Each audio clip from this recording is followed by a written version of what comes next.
Chers amis, bonjour, Bezrat Hashem, c'est pour ça pour la Sracha, les refouachim, tous les bénisraël, qu'on entende de bonnes nouvelles pour les Chaïm, Chatoufim et le Klal Israël. Au sujet de, on arrive bientôt à Hanouka, au sujet de la Lakat Hanouka, à quelle heure doit-on allumer la Hanoukia?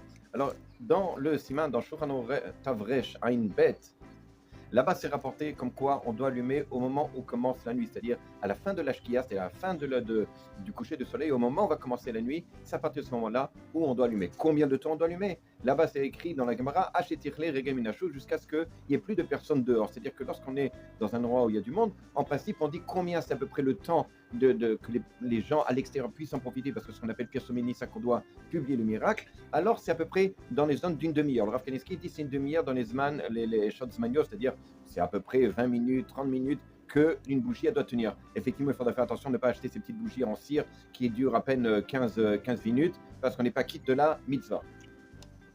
Parce qu'on est dans un endroit où il y a beaucoup de circulation. Il y a une question qui s'est posée parmi les Chachamim sur ce que dit le Rambam.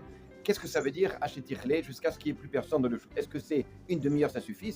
Ou il faut attendre que vraiment mettre beaucoup d'huile jusqu'à ce qu'il n'y ait plus personne à l'extérieur pour que les gens puissent en profiter? Chaque fois qu'il y a quelqu'un, il peut en profiter de ces meilleurs, en tout cas voir le Nez de Hanouka, voir les Hanoukia.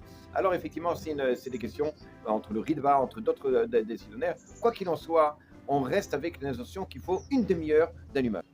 Maintenant, d'après le Rav Eliashiv et d'autres décisionnaires, comme on est dans un endroit où on va allumer pas forcément à l'extérieur, mais dans la maison, par exemple, en dehors d'Israël, on allumera à l'intérieur. On allumera à l'intérieur de la maison. D'après le Rav Eliashiv, ça suffira d'attendre une demi-heure parce que de toutes les façons, les gens de la maison vont en profiter et on n'a pas besoin d'attendre jusqu'à ce qu'ils aillent dormir.